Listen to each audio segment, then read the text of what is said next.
Hello my dear friend, उम्मीद करता हूँ कि आप सभी लोग अच्छे होंगे और अच्छे से पढ़ भी रहे होंगे। तो जैसा कि आज हम आप लोग बताने वाले हैं कि हम लोग कक्षा 10 की हिंदी में कौन सी टॉपिक पढ़कर जाएं जिससे हमारा नंबर अच्छा आए। और नहीं तो बहुत लोग होते हैं वो मतलब सब पढ़ कर चले जाओ, सब पढ़ क्वेश्चंस कौन से आएंगे, कहाँ से आएंगे, ये पता होना चाहिए। ये उन बच्चों के लिए जैसे मान लीजिए जो भाई हमेशा से पढ़ा उसके लिए तो सही है। और जो सेलेक्टिव करके पढ़ रहा है कि हमको बस इतना पढ़ के पास होना है, तो भैया उसके लिए तो वीडियो बहुत ही जो है अच्छी होने वाली है। चलिए तो देखते हैं कि हम लोगों को क्या पढ़ना है, ध्यान दीजिएगा। सबसे पहले तो हम आप लोग बता रहे हैं कि ध्यान दीजिए। हिंदी गद्य के विकास में संक्षिप्त परिचय मतलब बोले तो आप लोगों के जो ऑब्जेक्टिव क्वेश्चंस होंगे 20 नंबर के आपके जो है ना OMR पे बनने वाले क्वेश्चंस होते हैं। उसमें से 10 नंबर आपका जो है आता है गद्य के इतिहास से और पद्य के इतिहास से। ये आप लोग गाइड अगर होगा तो उससे पढ़ लीजिएगा, नहीं तो आप जो है अगर हो सके तो किस्मत अच्छी हो तो फिर बात ही बन जाएगी। और इसी प्रकार आपके 10 और क्वेश्चंस होंगे जो हिंदी ग्रामर के होंगे। आप वो बहुत अच्छे होते हैं, जैसे सोरठा पहचानना है ना, उसके या तो उदाहरण दिया रहेगा। हाथ से रस से करोड़ रस के बस उसके स्थायी भाव शोक और बस हाथ से बस यही याद करना होता है। अलंकार पहचानना, तो ये बेसिक चीज़ें हैं। एक बार आप गाइड से अगर देख लेंगे समझ जाएंगे तो आपको आसान हो जाएगा। तो आपके 20 नंबर सब्जेक्ट हो जाते हैं। अब आइए हम आपको बताते हैं 50 नंबर जो रिटेन होता है ना, वह कैसे लाएंगे, वो कौन से आपको चैप्टर्स पढ़ने हैं। तो सबसे पहले हम आपको बताएं गद्य में।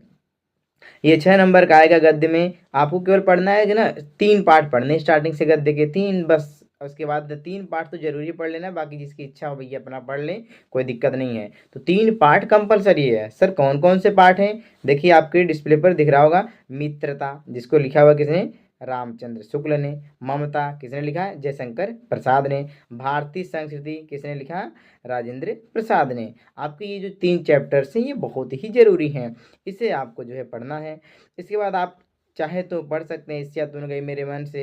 एक बार कहानी की तरह आप पढ़ लीजिए, राइटर का नाम याद रखिए, बाकी चीज़ें लेकिन 3 ठो बहुत ज़रूरी है। 3 आपके जो चैप्टर्स हैं स्टार्टिंग है बहुत ज़रूरी हैं। इसके बाद आप आपसे बात करते हैं पद्य में। हमें पद्य में क्या पढ़ना है, तो देखिए पद्य में पढ़ना रहेगा सूरदास इनके पद, तुलसीदास, रसखान। तो देखिए पद्य में समझ में नहीं आएगा कैसे पढ़ना है, तो आप केवल कहानी के माध्यम से, जैसे तुलसीदास धनुष मतलब राम की कहानी है ना, तो ऐसे याद रखिए। सूरदास जी ने पद मतलब वो श्री कृष्ण की ही चीज़ें लिखी होंगी।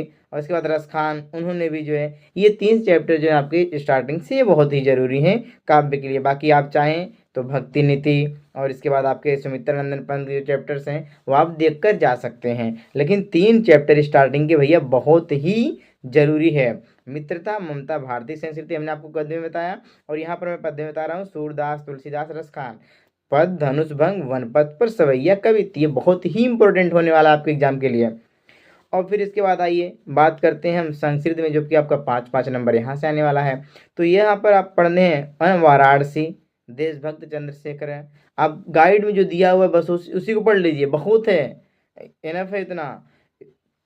वीर वीर पूज्यते। और एक इसमें जो चैप्टर रहेगा आपका बहुत ही इम्पोर्टेंट होने वाला है, उसमें जो कविता बन करके आती है ना, जैसे मान लीजिए आपके भारतीय संस्कृति में कहीं कहीं पर दोहा रहता है, तो वो विद्याश्री जी में अच्छे से दे रखा है, या किसी भी गाइड में दे रखा है, उसको वहाँ पर देख लीजिए, आपका काम वहाँ से हो जाएगा। और आइए इसके बाद हम लोगों में आएगा ना एक खंड काव्य करके। खंड काव्य देखिए 5 नंबर आपके संस्कृत गद्य से रहेगा, 5 नंबर आपके संस्कृत पद्य से रहेगा, इस बात को समझिएगा। और इसके बाद आपके खंड काव्य से आएगा, जैसे मान लीजिए भदोही जिला है, जिस बच्चे जो है ना जिसका जो जिला होगा वहाँ पर होगा, जैसे भदोही जिले वाले बच्चों के लिए तो भैया सबको पता है, लिखिए कहानी भर भर के, है ना, मेघनाथ और लक्ष्मण की। क्या बात है, बहुत ही सिंपल चीज़ें हैं, बिल्कुल लिख करके आइए, आप लोग घबराइए मत, सबके नंबर अच्छे आएंगे। और रही बात आपके एप्लीकेशन की, तो एक बार फिर से शॉर्टकट में सब तैयारी कर लेते हैं हम लोग, हमें क्या क्या पढ़ना है क्या क्या नहीं पढ़ना है। तो चलिए देखते हैं फटाफट क्या है। पहला पहला हम लोग गद्य पद के अंतर्गत सभी पाठों को ध्यानपूर्वक अध्ययन कर लेंगे, क्योंकि इसमें संदर्भ और व्याख्या करने वाले 6 प्रश्न पूछे जाएंगे। संक्षिप्त खंड में दिए गए पाठ का हिंदी में अनुवाद समझ लें, क्योंकि पेपर में गद्यांश देकर संदर्भ सहित हिंदी में अनुवाद कराया जाएगा। और साथ ही संक्षिप्त खंड में दिए गए सभी श्लोकों का अर्थ समझ लें, क्योंकि ये आपको संदर्भ सहित हिंदी में अनुवाद करने के लिए दिया जाएगा। गद्य खंड से जैसे इन लेखकों की जीवन परिचय आपको याद करना है, कौन कौन से, रामचंद्र शुक्ल, जयशंकर प्रसाद, राजेंद्र प्रसाद, इनकी जीवनी परिचय याद कर लीजिए। अगर इनकी याद किए हुए नहीं आ रहा है इनमें से, तो जिसका आया हुआ है बस नाम पलट करके लिख दीजिए, कुछ नंबर तो मिलेगा ही, है ना।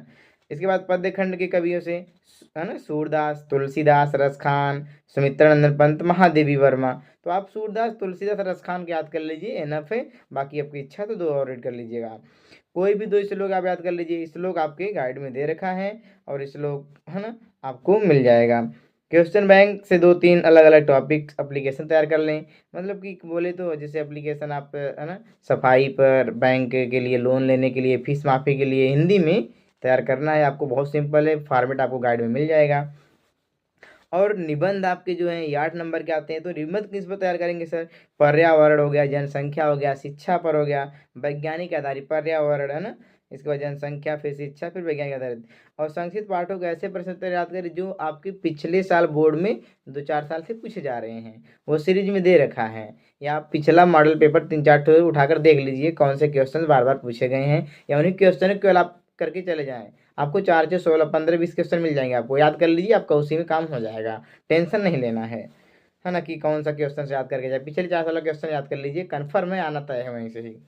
और फिर इसके बाद आप लोग चाहिए तर्जमे करते हैं, लिखना ये आपका अपने ज़िले के आधार पर। तो चलिए, बहुत लंबी वीडियो हो गई, फिर भी चलता हूँ। जय हिंद, जय भारत।